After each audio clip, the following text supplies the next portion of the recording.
Comment éviter que les orphelins se retrouvent dans la rue et se retournent demain contre la société? La meilleure réponse est de leur tendre la main. C'est ce que fait prophète Joël Crasso en offrant un toit aux enfants ayant perdu leur géniteur. L'orphelinat, espoir de vie, son œuvre au profit de l'enfance en difficulté a ouvert ses portes le mercredi 15 février 2017 au quartier Vatican de Divo. La cérémonie d'inauguration de ce centre a mobilisé les chefs coutumiers, les guides religieux et des opérateurs économiques du chef-lieu de la région du Lodjibois. Au menu, plusieurs allocutions, dont bien évidemment celle du père des orphelins de Divo, celui qui est communément appelé le maréchal de la brigade anti-sorcier, a profité de cette occasion pour dévoiler les motivations de son acte de générosité. La fondation Prophète Joël Crasso, Espoir de vie, qui a pour but d'apporter la gaieté, l'amour et la joie dans le cœur des enfants, étant lui-même Prophète Joël Crasso, orphelin de père et de mère très tôt. J'ai été orphelin de père très tôt et orphelin de mère très tôt. Et j'en sais quelque chose par rapport à tout ça. Et en Afrique, vous savez très bien en Afrique, qu'on perd un père, une mère, c'est que l'espoir est perdu. Parce qu'il n'y a pas un soutien. Dans les pays développés, il y a ce qu'on appelle l'allocation familiale, l'allocation où l'État apporte une subvention par rapport aux enfants. Mais ici, c'est le contraire. Quand tu meurs, quand ton père meurt et ta mère meurt, au contraire, dans notre tradition africaine, c'est des parents proches du père qui viennent prendre l'héritage. Disons, soi-disant, un héritier qui lui sort de nulle part, qui s'encapare de l'héritage de la famille du père défunt et qui laisse vraiment des orphelins, n'est-ce pas, à leur merci. Et l'aveu, bien sûr. Voilà, donc moi, étant victime de cette méchanceté, franchement, c'était une de mes ambitions. Ça fait pratiquement 20 ans. Voilà, ça fait pratiquement 20 ans. Parce que j'ai perdu mon père en 93, le 23 juillet 93. Donc ça fait pratiquement 20 ans, plus de 20 ans, que j'avais mûri cette ambition de pouvoir fonder une fondation. Par ailleurs, l'homme de Dieu a décrié les pratiques sociales qui dépouillent les orphelins de leur héritage et hypothèquent leur avenir. Aussi a-t-il invité l'ensemble de la communauté nationale à soutenir ces mômes pour endiguer les phénomènes tels que celui des enfants en conflit avec la société des microbes. L'enfant a droit à la protection, l'enfant a droit à la santé, l'enfant a droit, n'est-ce pas, à l'éducation. Aujourd'hui, un handicap, c'est de ne pas aller à l'école, c'est vraiment l'handicap. Être analphabète, c'est un handicap. Et malheureusement, beaucoup de nos enfants sont victimes de manque de l'éducation.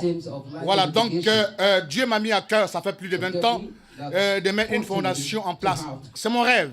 C'est mon rêve qui vient de voir le jour plutôt, par la grâce de Dieu. Je remercie le Très-Haut.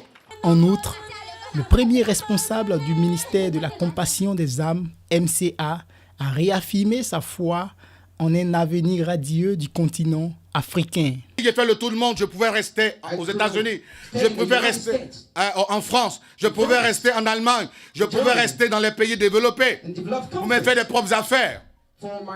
J'ai compris que mon continent, c'est l'Afrique. Et l'Afrique de l'avenir. L'Afrique est le continent de l'avenir. Le continent de l'avenir. Le continent de l'avenir. Notre Afrique est le continent de l'avenir, frère. Et je crois à la Côte d'Ivoire, qui fait partie de la Côte d'Ivoire. Notre Côte d'Ivoire, c'est une portion de petite terre qui fait partie du continent africain.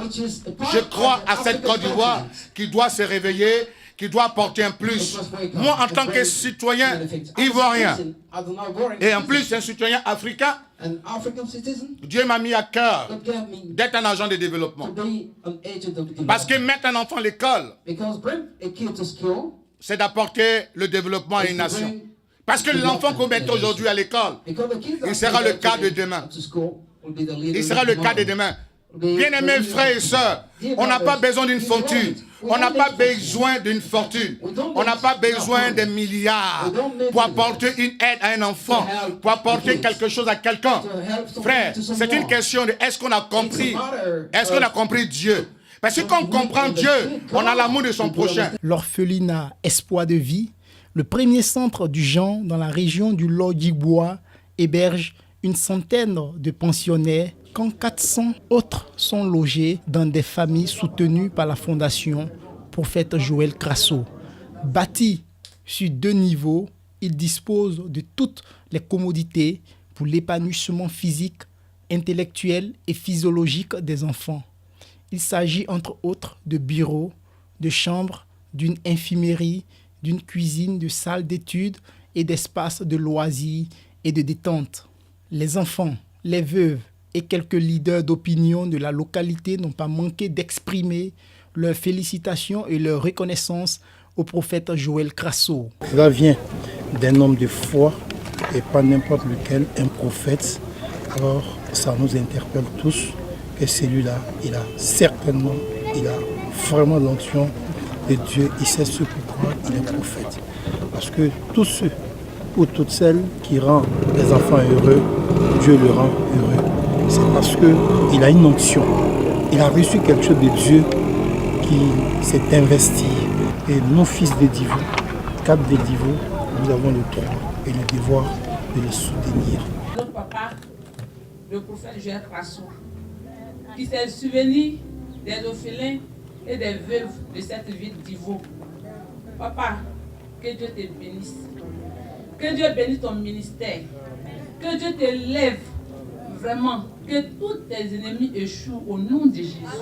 Nous les enfants de Divo, à travers ma voix, nous voudrions dire merci à notre papa au grand cœur, le prophète Joël Crasso. Oui, papa, prophète Joël Crasso, nous, tes enfants, n'avons que notre voix pour implorer la grâce du Dieu vivant afin qu'il t'accorde une santé de faire une longévité. Que tes ennemis échouent dans leur projet de te nuire. Tu as pris l'engagement d'aider les enfants déshérités, les orphelins et les veuves. Oui, grâce à toi, nous avons l'espoir de vivre dans un monde sans maladie, de nourriture et de vêtements. Merci, papa, prophète Joël Crasso. Je veux le remercier pour tout ce qu'il a fait pour nous. Grâce à lui, aujourd'hui, nous vivons une vie semblable. Alors, je veux le remercier pour tout ce qu'il a fait pour nous. Que Dieu lui donne une longue vie. Nous, les veuves, quand il vient, il nous aide, il nous donne des habits, beaucoup de choses, riz, huile. En tout cas, il nous soutient. Donc, de l'argent. En tout cas, ce qu'il faut donner à un veuve, il nous donne. Donc, nous vous remercions. Rappelons que le prophète Joël Crasso n'est pas à sa première action de bienfaisance.